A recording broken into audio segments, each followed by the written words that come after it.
பட்ஜெட்டில் புதிய அரசுக்கான புதிய புத்தியோ முன்முயற்சிகளோ மாற்றத்தை ஏற்படுத்தும் திட்டங்களோ எதுவும் இல்லை. முந்தைய அரசின் இடைக்கால நிதி அறிக்கையில் சிறிது ஜோடனை செய்து திருத்த வரவு செலவு அறிக்கை சமர்த்திருக்கிறீங்க. நீங்கள் தந்தை பெரியார், பெருந்தலைவர் கோட்டத்துக்குடி காமராஜர், அண்ணல் அம்பேத்கர், மரியாதைக்குரிய வீரமங்கை நீலாட்சியார் மற்றும் மரியாதைக்குரிய அஞ்சலி அம்மாள் போன்றவர்களை கொள்கை தலைவர்கள் என்று கூறுவீர்கள். அவர்கள் எந்தெந்த கொள்கைகள் நீங்கள் பின்பற்றுகின்றீர்கள், முன்னெடுத்திருக்கின்றீர்கள் என்று இதுவரை தெளிவுபடுத்தவில்லை. அந்த கொள்கை முன்னெடுக்க என்ன திட்டங்களை வகுத்துள்ளீர்கள் என்று ஓரம் இந்த நிதி அறிக்கையில் இல்லை.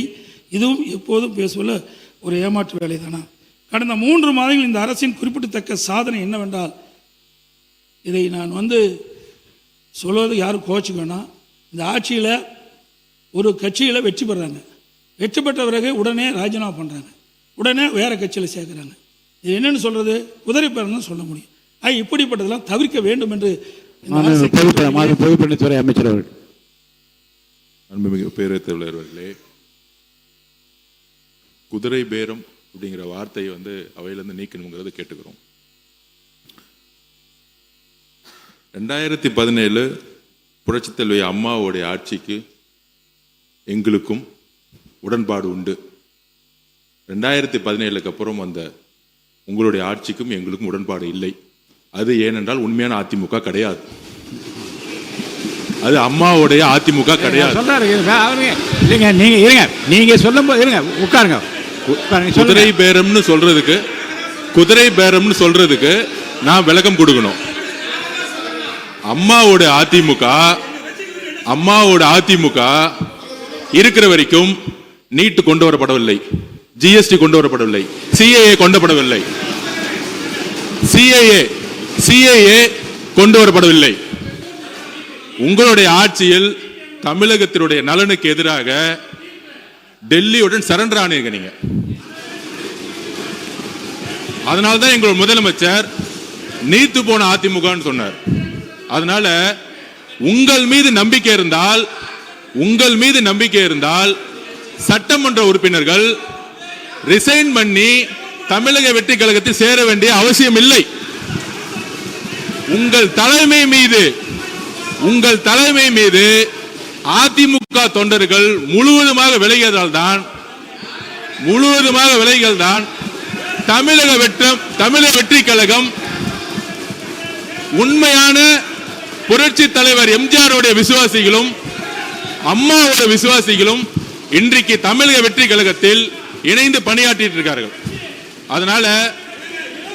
அதனால உங்களுடைய வார்த்தைகள் குதிரை பேரம் சொல்வது என்பது தவறு. கிட்டத்தட்ட 40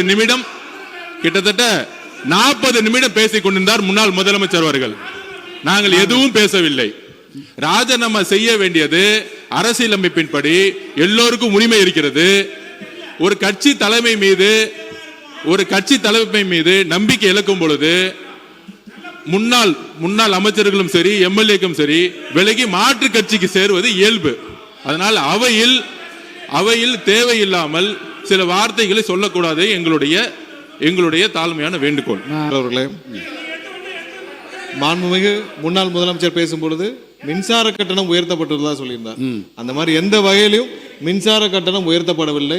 அது இல்லாமல் மதுரையில் இந்த சிறைவாசி, அதாவது சிறைத்துறையில் இதில் சிறையில் இருந்தவர் மரணம் அடைந்தார்னு சொல்லியிருக்கார். உடல்நலம் சரியில்லாமல் மரணம் அடைந்தார். அது குறித்து விரிவாக அனைத்தும் அறிக்கையும் கொடுக்கப்பட்டுள்ளது. கடைசியாக இந்த குதிரை பேரம் என்பதை ஏற்கனவே பல முறை பேசிவிட்டோம், அதை பற்றி பேசக்கூடாது என்பது சொல்லிவிட்டோம். ஏற்கனவே இதை பற்றி நான் சொன்னேன். குதிரை பேரம் இல்லை, கழுதை பேரம் இல்லை, முடிச்சிருங்க, பேசக்கூடாது, நீக்கப்படுகிறது சொன்னேன். இப்போ அந்த வார்த்தை நீக்கப்படுகிறது. யாரும் இங்கே கூவாத்தூரில் நடந்ததை பற்றி யாரும் பேசவில்லை. இது ஒன்றும் கூவாத்தூர் இல்லை. குதிரை அவர்கள் தானாக முன்வந்து அவர்கள் தலைமை மீது அதிருப்தி கொண்டு அவர்கள் தானாக முன்வந்துதான் ராஜினாமா செய்தார்கள். இங்கே எந்த கூவாத்தூரும் நடக்கவில்லை. அவை முன்னவர் அதில் இந்த குதிரை பேரம் என்பதை பற்றி ஏற்கனவே நீங்கள் முதல் தொடரில் பேசுகிற போது நான் சொன்னேன், குதிரை பேரம் கழுதை பேரம் என்பதெல்லாம் பேசக்கூடாதுன்னு அவை கூட்டி நீக்கினேன். மீண்டும் அதே வார்த்தையை சொன்ன காரணத்தினால உட்காருங்க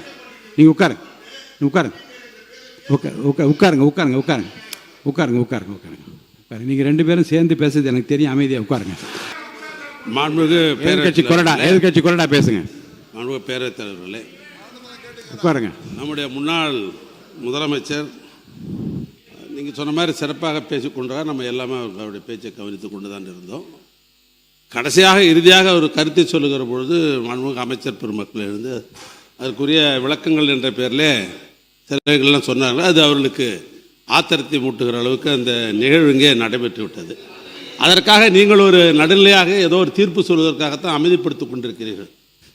உங்களுக்கு சப்போர்ட் பண்ண வேண்டும் என்ற அந்த அடிப்படையில் தான் எங்களுடைய உறுப்பினர் என்ன சொன்னார்னா, இந்த கழுதை குதிரை என்ற பேரில் ஏற்கனவே வழக்கு மன்றத்திலே வழக்கு நடைபெற்று கொண்டிருக்கிறது, அது ஒன்றும் தவறானது என்று அவர் சொன்னார். அவ்வளோதான்.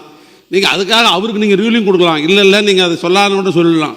நாங்கள் 2 பேரும் ஒன்றா சேர்ந்து கொண்டுன்னு சொன்னீங்க பாருங்கள், அது மாதிரி இல்லை, அது மாதிரி கிடையாது. அந்த அவசியம் எங்களுக்கு தேவையில்லை. அது எங்களுக்கு தேவையில்லாத ஒன்று. இல்லை நான் சொல்ல விரும்பியதும் நான் சொல்ல வந்ததும் இல்லை. குதிரை என்று சொன்ன உடனே 2 பேரும் ஒன்றாக சேர்ந்து விடு என்று தான் நான் சொன்னேன். பேரவைத் தலைவர், உங்களுடைய பேச்சுக்கு உள்நோக்கம் கற்பிக்க வேண்டிய அவசியங்களுக்கு இல்லை. அது செய்யவும் மாட்டோம். இல்லை, உள்நோக்கம் இல்லை. இல்லை, அது செய்யவும் மாட்டோம் நாங்கள். ஆனால் என்னன்னா, நாங்கள் எதிர்க்கட்சி என்ற அடிப்படையில் தான் எங்களுக்கு அந்தஸ்தெல்லாம் கொடுத்து எங்களுக்கு எதிர்க்கட்சி என்று வைத்திருக்கிறீர்கள். உங்களுடைய பேச்சை முழுமையாக நடுநிலையாக நீங்கள் நடத்தி கொண்டிருப்பது தான் எங்களுக்கு இருக்கிற பாதுகாப்பை. அவருக்கு பதில் சொல்ல வேண்டும் என்ற அடிப்படையில் ஏதோ ஒரு நிலையாற்றில் எப்படி நீங்கள் சொல்லிட்டீங்க. ஆனால் அது அப்படியல்ல. நாங்கள் வேறு கட்சி, அவங்க வேறு கட்சி, அவங்க ஆண்ட கட்சி, நாங்களும் ஆண்ட கட்சி. அடுத்த முறை ஆடலான்னு நாங்கள்லாம் திட்டம் போட்டிருக்கிற கட்சி எங்கள் கட்சி. அடுத்த முறை நாங்கள் தான் ஆளணுன்ற திட்டம் போட்டு கொண்டிருக்கிற கட்சி. இப்படிப்பட்ட நிலையில் அவங்களுடைய பிரச்சனையை நீங்கள் தீர்ப்பதற்குத்தான் வேண்டிய முயற்சி செய்யணும் மொழிய அந்த குற்றச்சாட்டு நாங்கள் இல்லை. அது மாதிரி நாங்களும் அவனும் ஒன்றா இல்லை. பள்ளிக்கல்வித்துறை அமைச்சர் அவர்கள் பள்ளிக்கல்வித்துறை முடிச்சிருங்க. மாண்புமிகு பேரவைத் தலைவர் அவர்களே, உண்மையிலேயே தமிழக சட்டமன்ற வரலாற்றை புரட்டி பார்க்கிற பொழுது நமக்கு கிடைத்திருக்கக்கூடிய பேரவைத் தலைவர் என்பவர் முதல் முறை ஆட்சியினுடைய தினசரி தகவல்களை நேரலையில் தருபவர் மட்டுமல்ல, முழுமையான நேரலை முதல் முறையாக வரலாற்றிலேயே உங்கள் மூலமாக தான் சென்று கொண்டிருக்கிறது. 2 கிட்டத்தட்ட 40 மணித்துளிகள் மதிப்பிற்குரிய முன்னாள் முதல்வர் அண்ணன் எடப்பாடியார் அவர்கள் பேசுகிற பொழுது அத்தனை கருத்துகளும் எதிர்கருத்துகள் இருந்த போது கூட அதை அதிகம் இடைச்சல்கள் செய்யாது முழுமையாக கேட்டு முடித்து, அதன் பிறகு இறுதியில் அவர் சொல்லக்கூடிய சில கருத்துக்கள் மீது அவரே சொன்னார், இது கேட்கும்போது கஷ்டமா இருக்கும்னு. அந்த கருத்துக்களுக்கான எதிர்வினையாக இங்கே பேசும்போது கூட ஒவ்வொரு கட்சிக்கும் ஒவ்வொரு உறுப்பினர்களுக்கும், ஆளுங்கட்சி மட்டும் பேசாது, எதிர்கட்சி சகல கட்சி உறுப்பினர்களுக்கும் நியாயமான உண்மையிலே அவர்களுக்கு தேவையான நேரத்தை ஒதுக்குவதையும் முதல் முறையாக வரலாற்றிலே இப்படி ஒரு பேரவைத் தலைவர் கிடைத்திருப்பது எங்களுக்கெல்லாம் ஒரு மிகப்பெரிய பொக்கிஷம். ஆனால் எங்களை போன்ற வளர்ந்து வரக்கூடிய இளம் தலைமுறையை சார்ந்தவர்கள், இங்க இருக்கக்கூடிய அத்தனை பேருமே மூத்தவர்கள். அண்ணன் சுப்பிரமணியனர்லாம் மூத்தவர். இங்க இருக்கவங்க எல்லோருமே பல தேர்தல்களை பார்த்தவர்கள். அவர்களை காட்டி எங்களுடைய தம்பிகளுக்கும் தங்கைகளுக்கும் நாங்கள் இப்படி இருக்கணும், டெக்கோரம் இப்படி இருக்கணும்னு சொல்ல வேண்டிய நேரத்தில் பேரவைத் தலைவர் எழுந்து நின்றால் அனைவரும் அமர்ந்து விட வேண்டும். உங்களுக்கு தெரியாத மரபல்ல. நீங்கள் எழுந்து நின்ற பின்பும், நீங்கள் பலமுறை சொன்ன பின்பும் அப்படி கூச்சலிடுவதோ நடு மன்றத்திற்கு வருவதோ ஏற்புடையதல்ல. கருத்தை கருத்தால் எதிர்கொள்வோம். நீங்கள் சொல்லக்கூடிய விமர்சனத்தில் ஆக்கப்பூர்வமான விமர்சனங்கள் இருந்தால் அதை முதலில் செவிமடுத்து அதை செயல்படுத்து என சொல்லக்கூடிய தலைவர் தான் எங்களுடைய மாண்புமிகு முதல்வர். நீங்கள் பேசுகிற பேச்சில் ரசிக்கும்படியான பேச்சு இருந்தால் அதை பாராட்டக்கூடிய முதல் ஆளாகவும் தமிழக வெற்றி கழகம் தான் இருக்கும். எனவே ஆக்கப்பூர்வமாக, ஆரோக்கியமாக கருத்தை கருத்தால் எதிர்கொள்வோம் என்பதை உங்கள் மூலமாக தெரிவித்துக் கொள்கிறேன். மாண்புமிகு முன்னாள் முதலமைச்சர் எடப்பாடி பழனிசாமி அவர்கள். மாண்புமிகு பேரவைத் தலைவர்களே, ஒரு கட்சி சார்பாக போட்டியிட்டு அந்த கட்சி வேட்பாளர் வெற்றி பெறுவதற்கு எவ்வளோ கடுமையான உழைப்பார்கள் சிந்தித்து பார்க்கணும். இங்கே வந்திருக்கிற எல்லா எம்எல்ஏவுக்கும் தான் பொருந்தும். இதே எங்கள் எம்எல்ஏ மட்டும் பொருந்தும்னு நினைக்காதீங்க, அனைவருக்கும் பொருந்தும். ஒரு சட்டமன்ற உறுப்பினரை தேர்ந்தெடுப்பதற்கு அந்த கட்சியின் சார்பாக சுமார் 6000 பேர் பணியாற்றினா தான் அந்த வேட்பாளர் வெற்றி பெற முடியும். இரவு பகல் வராமல் ரத்தத்தை விரைவாக சிந்தி வாக்களை சந்தித்து வாக்களை பெற்று வெற்றி பெற்ற பிறகு அவர் வெளியேறினா அந்த கட்சியில் தொண்டர்கள் எப்படி மனம் கொதிக்கும் என்பதை உணர்வுபூர்வமாக நீங்கள் சிந்திக்கப்பட வேண்டும்.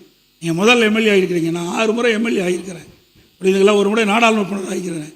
ஆக சிந்திக்க வேண்டும். அந்த அடிப்படையில் நான் ஒரு கட்சியுடைய பொதுச்செயலாளர் என்ற அடிப்படையில் எங்களுடைய கட்சியின் சார்பாக அறிவிக்கப்பட்டு தலைமை அறிவிக்கப்பட்ட அந்த அறிவிப்புக்கு இணங்க அனைத்து இந்திய அண்ணா திராவிட முன்னேற்ற கழக கட்சி நிர்வாகிகள், எங்களுடைய கூட்டணி அங்க வைக்கின்ற கட்சியுடைய நிர்வாகிகள், தொண்டர்கள் அத்தனை பேரும் உழைத்து தான் இவ்வளவு பேர் வெற்றி பெற்றிருக்காங்க.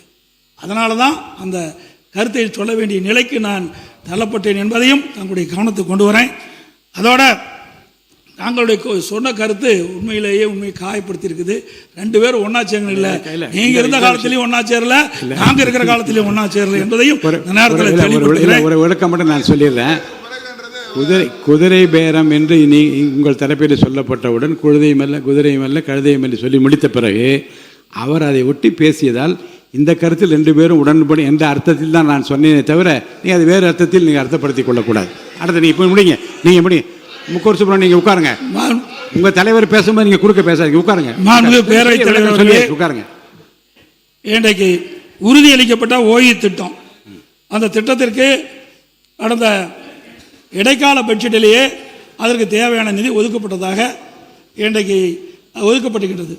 இப்பொழுது அரசாங்கம் அதை நிதி ஒதுக்கப்படவில்லை. அரசூழியில் மிகப்பெரிய குழப்பத்தை ஏற்படுத்தி கொண்டிருக்குது.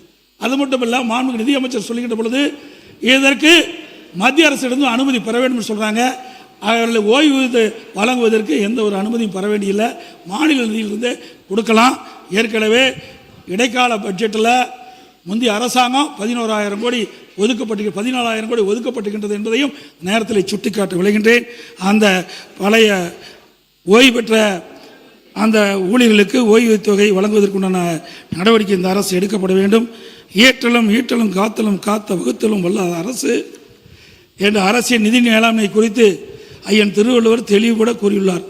இந்த தமிழக வெற்றிக்கழக கூட்டணி அரசு சமைத்துள்ள நிதிநிலை அறிக்கையில் ஏற்றம் இல்லை, வகுத்தலும் இல்லை, காத்தலும் இல்லை, மாற்றம் வரும் என்று நம்பி வாக்களித்த மக்களுக்கு இந்த அரசு நிதிநிலை அறிக்கை என்ற பெயரில் போகாத ஊருக்கு வழிகாட்டி விட்டதே என்ற வருத்தத்திலும் ஏமாற்றத்திலும் உள்ளர் என்ற உண்மையை கூறி அமைகின்றேன்.